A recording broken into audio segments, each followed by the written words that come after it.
Longshanks, the hammer of the Scots.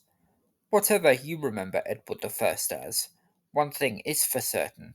He was a fierce warrior and a mighty and sometimes terrifying king. However, it wasn't all about brute force for Longshanks. In 1295, Edward wrote a heartfelt letter to his aunt, Margaret of Provence, who was the sister of Edward's mother, Eleanor.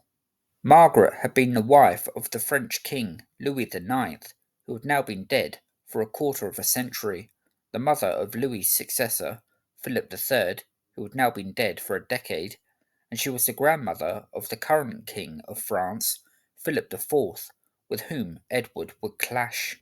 At the time of his writing to Margaret, Edward was evidently concerned about the health of his aunt, who was now aged in her mid-70s, and his words relay some of his anxieties. Edward wrote, "We are desiring to hear good news about your state, i.e., her health. May the Lord always keep it healthy.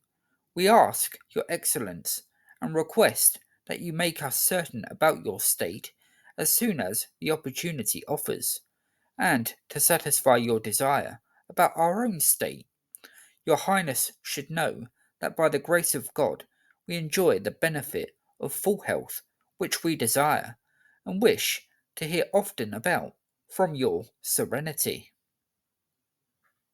Edward's concern for Margaret's health is clear, and there is obvious affection for his aunt, opening his letter by sending Margaret his sincere love.